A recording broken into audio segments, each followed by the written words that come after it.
شعبان اتوار کے دن کا وہ عمل، وہ تسبیح جو اللہ کی لاڈلی تسبیح ہے، چلتے پھرتے اٹھتے بیٹھتے اللہ کی اس لاڈلی تسبیح کو اور اس لاڈلے عمل کو کر لیں، انشاءاللہ آپ کی مشکلات دور ہو جائے گی، مالی ٹینشن ختم ہو جائے گی، رزق کی ٹینشن ختم ہو جائے گی، دولت کی ٹینشن ختم ہو جائے گی، کاروبار پر بندش ہے، آپ کی جاب پر بندش ہے، آپ کی اولاد پر بندش ہے، یا پھر آپ کو جکڑ کے رکھا ہوا ہے، بیمار کیا ہوا ہے، آپ کے جسم پر بندش ہے، آپ کی اولاد پر بندش ہے، آپ کے رشتوں پر بندش ہے، ہر طرح کی بندش کا خاتمہ صرف ایک تسبیح کے ذریعے سے۔ اور یہ تسبیح جو انسان 3 شعبان اتوار کے دن کرتا ہے، اللہ سبحانہ و تعالی اس کی ساری مشکلات کو دور کر دیتے ہیں، اس کی ساری تکالیف ختم ہو جاتی ہے۔ تو اتوار کے دن چلتے پھرتے اٹھتے بیٹھتے اس تسبیح کا ورد لازمی کیجیے گا۔ یہ اللہ کے پیارے کلام قرآن مجید کی وہ خاص صورت ہے جس سے بڑے بڑے بزرگان دین وہ اپنے خاص مریدین کو بتایا کرتے تھے اور اپنی خاص مشکلات کو دور کیا کرتے تھے۔ پورا سال اس دن کا انتظار رہتا ہے، اور خوش قسمت ہوتے ہیں جو یہ عمل کر لیتے ہیں، کیونکہ یہ اکثر آزمایا ہوا عمل ہے، یہ اکثر خاص مریدین کو دیا ہوا عمل ہے جو آج آپ سے شیئر کیا جا رہا ہے کہ اتوار کے دن آپ نے اللہ کے ان ناموں کا ورد کرنا ہے اور قرآن پاک کی اس صورت کا ورد کرنا ہے، قرآن پاک کی اس آیت کا ورد کرنا ہے۔ جو شخص قرآن پاک کی اس صورت کا ورد کر لے گا، اس آیت کا ورد کر لے گا اور اللہ کے اس نام کا عمل کر لے گا، اس کی مشکلات ختم ہو جائیں گی۔ بسم اللہ الرحمن الرحیم۔ السلام علیکم ورحمۃ اللہ وبرکاتہ۔ معزز سامعین کرام، آج جو ہم آپ کے سامنے حاضر ہوئے ہیں، اللہ سبحانہ و تعالیٰ کے پیارے کلام قرآن مجید کی ایک خاص صورت کا وظیفہ لے کر حاضر ہوئے ہیں۔ 17 رجب المرجب سے لے کر 27 رجب تک، شب معراج تک جو شخص اس صورت کا ورد کرے گا، ویسے ڈیٹ کی کوئی پابندی نہیں، دن کی کوئی پابندی نہیں، یہ صورت ابدی ہے، قرآن ابدی ہے، ڈیٹوں کا محتاج نہیں ہے، لیکن چونکہ شب معراج بڑی اہمیت کی حامل رات ہے، شب معراج کی بڑے فضائل ہیں، بڑی برکات ہیں، تو شب معراج تک جو شخص سورہ کوثر کا وظیفہ کر لے گا اور اللہ کے اس پیارے نام کا عمل کر لے گا اور اس تسبیح کو پڑھ لے گا، اللہ اس کی مشکلات کو دور فرما دیں گے۔ سورۃ الکوثر کے فضائل احادیث میں بہت زیادہ بیان ہوئے ہیں، اور اس کی اہمیت اور برکت کا اندازہ اس بات سے آپ لگا سکتے ہیں کہ اللہ کریم نے یہ صورت اپنے لاڈلے محبوب جناب محمد مصطفیٰ صلی اللہ علیہ وآلہ وسلم کو منانے کے لیے نازل فرمائی تھی۔ کچھ فضائل میں آپ کو بیان کر دیتا ہوں۔ پہلی فضیلت یہ ہے کہ سورہ کوثر قرآن پاک کی سب سے چھوٹی لیکن مرتبے کے لحاظ سے، مقام کے لحاظ سے، عزت کے لحاظ سے، عظمت کے لحاظ سے، شرف کے لحاظ سے سب سے بڑی صورت ہے۔ سورہ کوثر قرآن پاک کے اندر وہ مقام رکھتی ہے کہ اس کے معانی اور پیغام کے اندر وہ وسعت ہے کہ جو کسی اور میں نہیں۔ حضرت انس بن مالک رضی اللہ تعالی عنہ وہ بیان فرماتے ہیں کہ رسول اللہ صلی اللہ علیہ وآلہ وسلم نے فرمایا کہ الکوثر ایک جنتی نہر ہے جسے میرے رب نے مجھے عطا کیا۔ صحیح بخاری کے اندر یہ روایت موجود ہے، اور اس کے علاوہ ترمذی شریف کے اندر بھی حضرت عبداللہ بن عباس رضی اللہ تعالی عنہ کی روایت ہے کہ کوثر جنت کی ایک نہر ہے جو پانی دودھ سے زیادہ سفید اور شہد سے زیادہ میٹھی ہے، اور اس کے کنارے موتیوں سے بنے ہوئے ہیں۔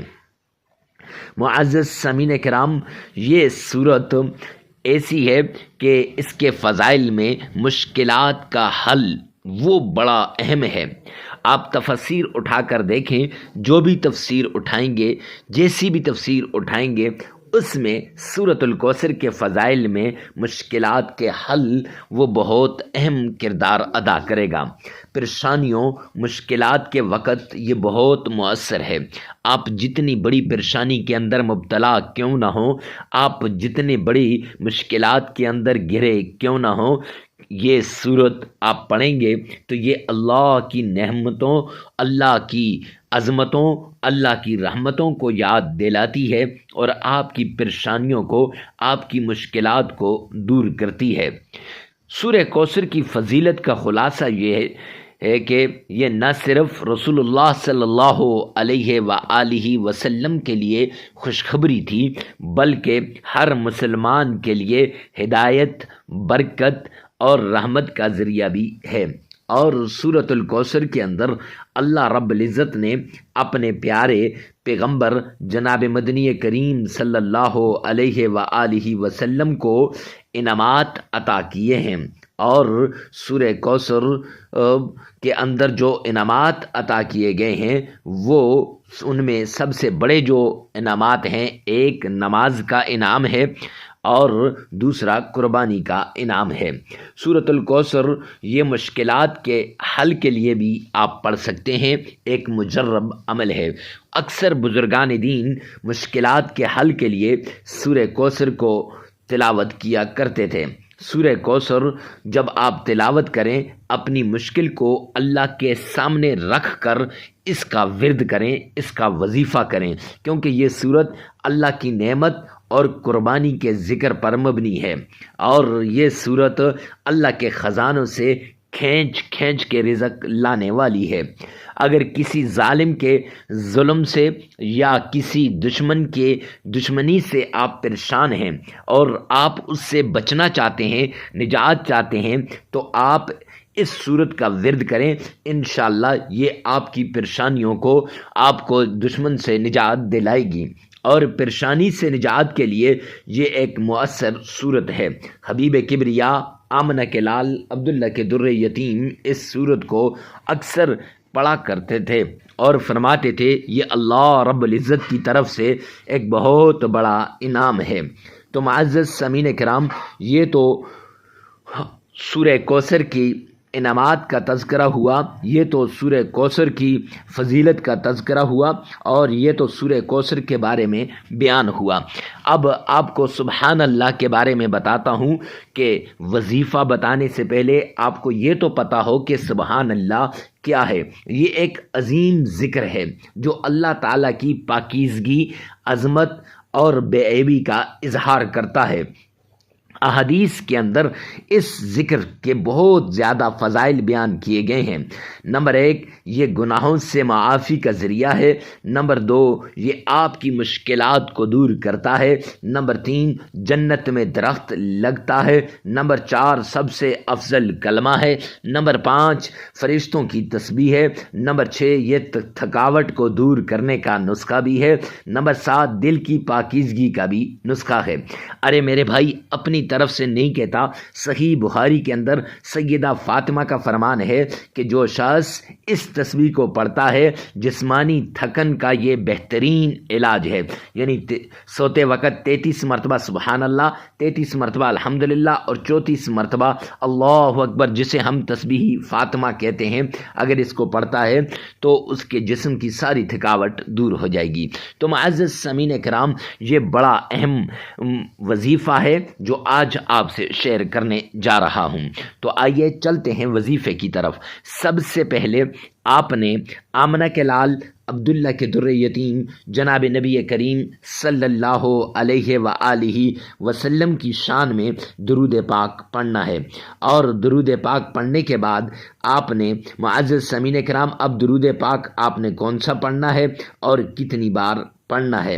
تو درود پاک آپ نے درود ابراہیمی پڑھنا ہے اور 3 بار پڑھنا ہے۔ ترمذی شریف کی روایت ہے، حبیب کبریا نے فرمایا کہ جو شخص 3 مرتبہ درود ابراہیمی پڑھتا ہے وہ اللہ سبحانہ و تعالی کی ذمہ داری میں آ جاتا ہے۔ تو آپ نے درود ابراہیمی کو 3 مرتبہ پڑھنا ہے۔ کیسے پڑھنا ہے؟ آئیے میرے ساتھ مل کر پڑھیے گا۔ اللہم صلی علی محمد وعلی آل محمد کما صلیت علی ابراہیم وعلی آل ابراہیم انک حمید مجید۔ اللہم بارک علی محمد وعلی آل محمد کما بارکت علی ابراہیم وعلی آل ابراہیم انک حمید مجید۔ درود پاک آپ نے 3 مرتبہ پڑھنا ہے۔ پھر اس کے بعد آپ نے وہ تسبیح سبحان اللہ سبحان اللہ یہ 313 مرتبہ پڑھنی ہے، اور پھر اس کے ساتھ سبحان اللہ و بحمدی سبحان اللہ العظیم یہ 41 مرتبہ پڑھنی ہے، اور ساتھ ہی انا اعطیناک الکوثر فصل لربک وانحر ان شانئک هو الابتر۔ یہ صورت آپ نے صرف 11 مرتبہ پڑھ لینی ہے، پھر 3 مرتبہ درود پاک پڑھیں، عمل مکمل ہو جائے گا۔ معزز سامعین کرام، یہ عمل آپ نے لگاتار 7 دن کرنا ہے، 5 دن بھی کر سکتے ہیں، 3 دن بھی کر سکتے ہیں۔ کوئی جگہ کی قید نہیں، وقت کی قید نہیں۔ ویڈیو کو ثواب کی نیت سے صدقہ جاریہ سمجھ کر آگے شیئر کرنا مت بھولیے گا۔ اللہ سبحانہ و تعالی میرا اور آپ کا حامی و ناصر ہو۔ والسلام۔